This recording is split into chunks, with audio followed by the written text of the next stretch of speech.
If you go from 25 to 12% body fat, this will completely transform how you look, how you feel, how you perform, your energy, your confidence, and just how you show up in business and in life. So my name is Adrian McDonnell, and we've coached over 803 clients worldwide, like Cathal, like Johnny, like Tamim, get in insane shape, but also maintain and stay lean for life. So in this video, I'm going to go through 8 simple steps that you can implement so you can do the same. Start now with number 1, and that is just do a lifestyle audit. All progress starts with the truth. So just be honest with yourself. Are your habits helping or hindering your progress? Are you getting enough sleep? Are you working out consistently? Are you getting enough steps in? Is your nutrition in line, or are you just DIYing it, okay? Are you going for takeouts every single weekend? Are you drinking alcohol frequently? You probably know already where some of your downfalls are. So it's like, just be honest with yourself. What are some areas in your life at the moment you know you need to fix, and just start implementing those immediately? And just the way I like to think of it is, think of someone who's fit, who's healthy, who's energetic. How would they act on a daily basis? No matter where you are in your transformation journey, start acting like them now, okay? Act as if. This is called future pacing. So if you think of the person you want to become, how would they act on a daily basis? Would they be hitting the snooze button? Would they be drinking all these, sugar-laden cappuccinos and so on? Or would they be drinking more water, exercising more, walking more? Start acting like the person you want to become. And that starts out with just doing a lifestyle audit. After we do our lifestyle audit, we want to move on to pillar number 2, and that is environment optimization. So one of my clients, Aidan, came to me and he just had too much visceral fat. So if you don't know the difference between visceral fat and subcutaneous fat is the fat under your skin that you can pinch, whereas visceral fat is like that deep layer of fat that sits around your belly. And visceral fat is highly inflammatory. So I know for Aidan, 2 things that are really, really high cause of visceral fat are: number 1, having too many trans fats. These are often found in takeaways and foods with lots of refined sugar. And number 2 is alcohol. So if you want to optimize your environment, 2 things: your body and your home environment. Start with your body environment. For the next 30 days, cut alcohol completely, okay? It basically slows down your metabolic rate and it slows down your fat burning process. And number 2 is reduce or eliminate trans fats. Trans fats are so latent now in hyperpalatable foods, things like biscuits, things like pastries, things like cakes.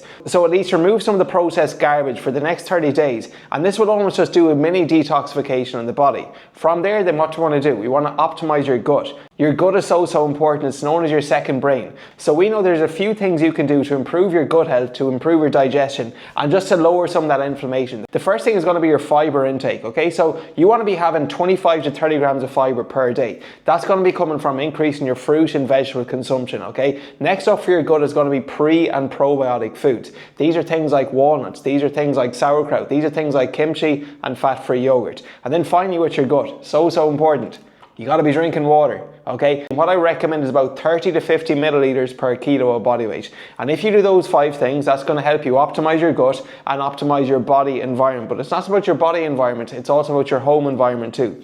And that's why if a food is in your house, sooner or later it's going to be eaten. I'm no different to you watching this video. If I get a taste of something like granola or chocolate or biscuits, whatever it is, what you want to do, you naturally want to have more. But if you do not have them in the house, they're out of sight and they're out of mind. So really optimize your environment, throw out all the garbage, okay? Increase your fiber intake, increase your pre and probiotic foods, and start drinking more water. And that's how you fix your body and your home environment. So once we remove the junk food, what do we replace with? This is where principle number 3 comes in. That is the 90-10 JERF rule. What does JERF stand for? JERF.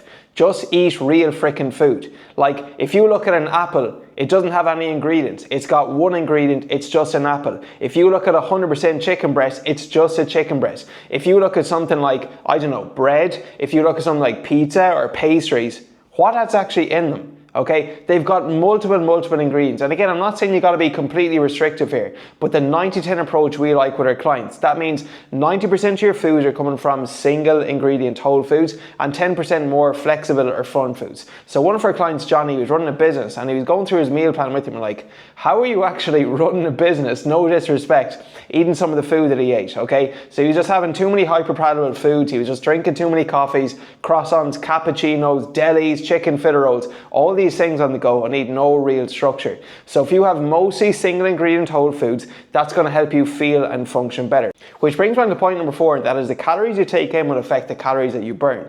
So really interesting study from Sean Stevenson's book, Eat Smarter, where 2 groups of people, they both had sandwiches. Now both sandwiches had the exact same number of calories. However, one sandwich is made from more processed foods and one sandwich is made from more whole foods. Ironically enough, The group who had the processed sandwich, their calorie burn for the rest of the day reduced by 40 to 50%. And that's why it's not just about the food that you eat, it's also about what your body can absorb. So going back to just eat real food, why is it important? Because your body will actually burn more calories from having more single ingredient whole foods. For example, did you know 20 to 30% of the calories you consume from protein are actually lost in digestion, okay? And that's why with protein intake in particularly, what I recommend is, whatever your weight is in body weight in pounds, you want to be having 1 gram of protein per pound of body weight, or if you're slightly overweight, 1 gram of protein per pound of ideal body weight, okay? So if you do that, it's going to help massively, along with the 3x3 method, which is pillar number 5. What is the 3x3 method? So essentially, if you go onto your TikTok or you go onto your Instagram, stop saving all of these fancy recipes. Let's be real here, okay? I've done it myself, like, oh, this looks good, I might try it out.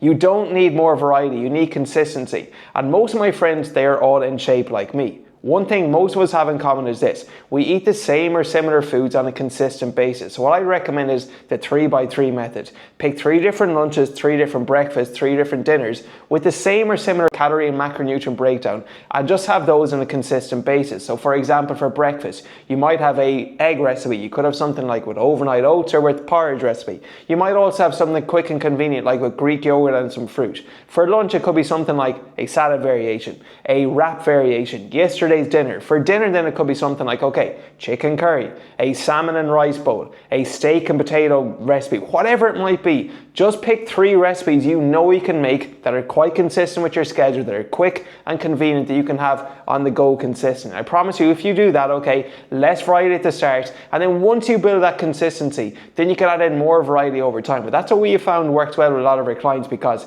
they're just saving all these recipes and like they don't have time to cook them, too many complicated recipes, and there's just too much for variety between the calories and the macros. And when you implement the 3x3 method in conjunction with pillar number 6, and that is hydrate, okay, it's going to be super, super powerful. So yesterday I did a 12.5 kilometer run in Dubai. Now, Dubai at the moment is about 30 degrees in the morning at 6 a.m. Insanely humid. And I weighed myself beforehand, I weighed myself after the run, and I lost 3 liters of sweat in less than 1 hour. Okay, so when I went to the bathroom after the run, my urine, the colour of my urine, without going into detail, okay, it was freaking orange. That's an indication for me that I was severely dehydrated, so I need to rehydrate, drink up an electrolytes, drink more water to go throughout the day. So your goal is you want to have clear pee by noon, okay? If you have clear pee by noon, that's a really good indication that you're hydrated, because let's be real here, a lot of us, myself included, we actually mistake being just hungry with being dehydrated. So how much water should you drink? What I recommend is whatever your body weight is in kilograms, 30 to 50 milliliters per kilo of body weight. So for example, if you're an 80 kilogram guy, okay, that's going to be 2.4 to 4 liters of water per day. Ways you can increase your water: number 1, front load your day with water. So what I personally do is I'll have drank at least 3 liters of water by noon, okay? Number 2 is actually just bring one of these 1.5 liters bottle of water with you to the gym. And if you're exercising, just I set my goal that like, look, by the time I get back from the gym, I'm gonna have all of this drank, okay? And there's other ways are, always hydrate before you caffeinate. Do not start your day with coffee. I have a coffee every morning myself, but I don't have a coffee until I drink at least 1 to 1.5 liters of water. Now, with all that being said, I loved yesterday's run. I love running, I like doing cardio, but you don't want to just lose weight, you want to lose body fat, okay? And the ultimate goal of losing body fat is you want to lose body fat while maintaining your muscle mass. And this is why strength training is so important. In fact, one of my clients, Cathal here, okay, I did an in-person session with him in Dubai.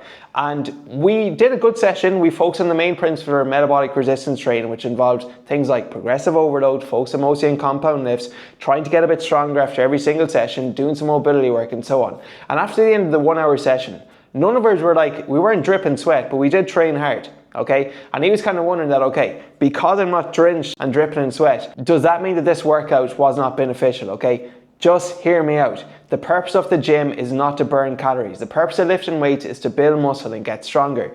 You do that by gradually increasing the weight over time, choosing the right exercise, and actually resting enough in between sets, okay? So just because you're not drenched in sweat does not mean you're not having an effective workout. So for Cathal, that was just a big mindset shift we have to make with him, that look, it's okay that if you lift weights, you're not feeling completely fatigued after it, that there are still some benefits to go with it. And the reason it's important is because, look, muscle is more metabolically active than fat, meaning the more muscle muscle mass you have, the more calories you burn at rest. So if you really want to maintain your muscle mass while you're dropping some of that stubborn belly fat, what I'd recommend is a minimum of 3 non-negotiable sessions per week. Personally, with our clients, we like to focus on metabolic resistance training, so we do some things like compound lifts, we focus on progressive overloads, we do supersets of opposite muscle groups, and we do a combination of free weights, machines, and body weight work. And the benefit of doing this is, as you combine this with some of the principles from a metabolic priming diet, and when you're losing body fat, you will actually start seeing much more shape and tone and definition. So remember, for me, the first time I saw a bicep vein, I was like, holy shit, I have never ever seen myself like this before. And that will give you so much confidence that when you're dropping the belly fat, you're also seeing yourself and seeing your body in a way you have not seen before. And then finally, to tie all the movement and the exercise together, I used to think that the job was done once I did the hour in the gym. Boy, was I wrong. I built my leanest ever physique when I started walking more. Honestly, I've said it before in videos. If you watch my content, please also make sure you subscribe if you like content like this. But basically, walking is a silent secret of fat loss. Like, for every 1,000 steps you walk, this can burn anywhere from 30 to 50 calories.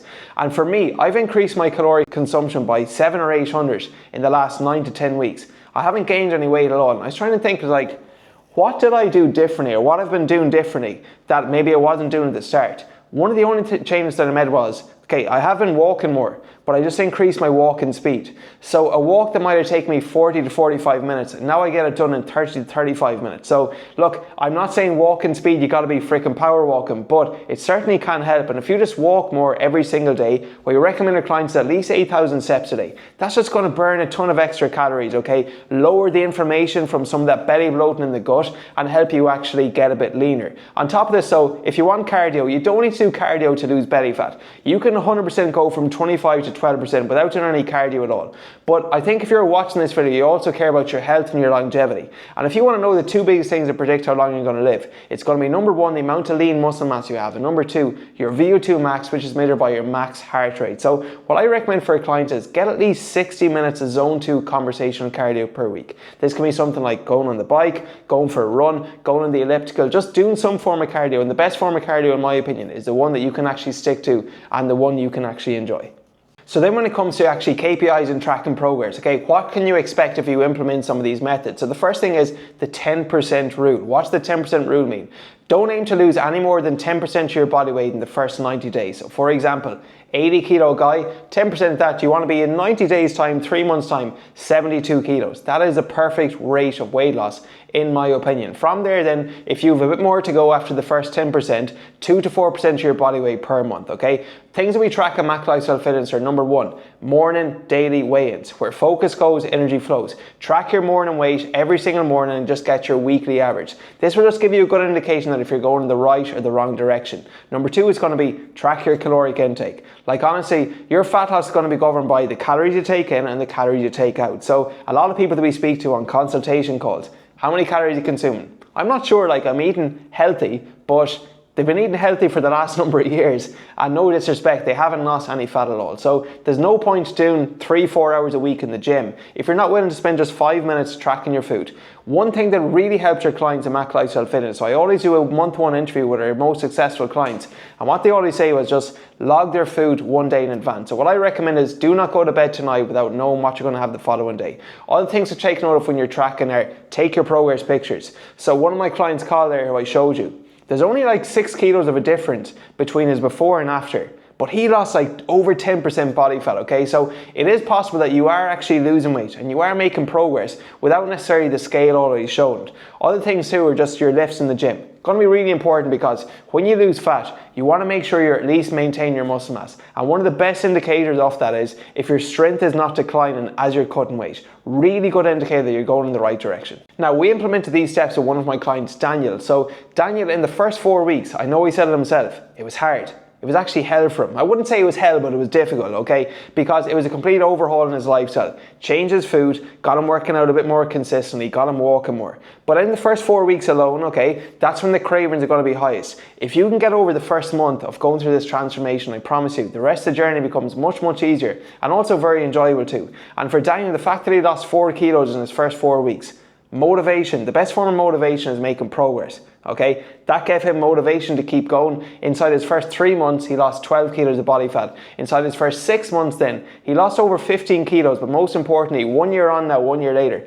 he has not regained the weight. 7 to 8 years of yo-yo dieting, this is the first time ever that he's actually been able to keep the weight off after losing it, okay? So you just want to make sure you stay consistent. Just avoid some silly mistakes too. Like a lot of mistakes people make are, number one, just being the weekend warrior, okay? I used to be it myself. You eat healthy Monday to Friday, you binge eat every weekend. Just stop. It's like the reason weekend warrior syndrome kicks in for a lot of people is because you're too restrictive during the week and then you just go and all out binge the weekend. So have some of your favorite foods. Follow the 90-10 principle. 90% of your calories from whole foods, 10% from fun foods. And if you use something sweet every single day, in my opinion, that's much better and much more sustainable than going for a weekend binge. Other things who are like just opting for the quick fix, the fad diet. I know at the moment, popular diets are things like carnivore. Yesterday, I spoke to 2 people who follow the ketogenic diet. And it's like, why aren't you following it now so if it was so successful? They lost a lot of weight, but they didn't regain the weight again.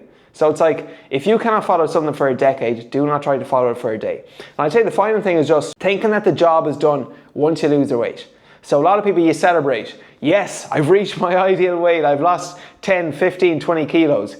And then a year later, you know, you've regained 10, and then 2 years later you're back at the same weight. Behind mountains are always more mountains. That's why for the final pillar for a one-on-one coaching program is our metabolic reversal phase, where we essentially teach how to reverse and rebuild your metabolism so you can keep the weight off long term. So never get complacent. You're not always out of the woods, even if you lose the first 10 or 15% of your body fat, okay? But they are essentially the pillars that you can implement to go from 25 to sub 12% body fat. So starting out, what do you need to do? Okay, let's go from the beginning again.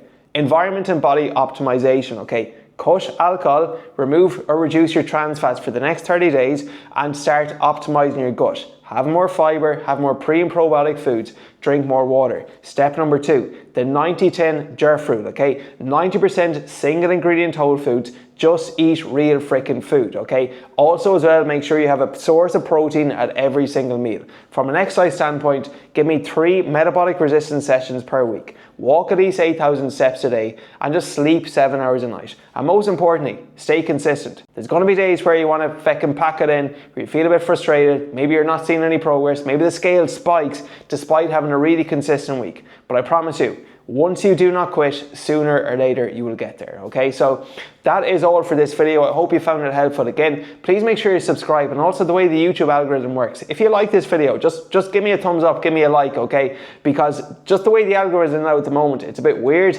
Sometimes my videos get views, but they don't get a whole lot of engagement. So give me a thumbs up if you liked it. Drop a comment below if there's anything you change or anything you found helpful, or also any future videos that you would like me to actually make content on. And finally, if you need more one-on-one coaching where we essentially lay all this out for you, you can just click the link in the bio below to schedule a call with me or a member of my team, and we can talk and see if you might be a good fit for a coaching. But that's all for this video. Peace, and we'll see you in the next one.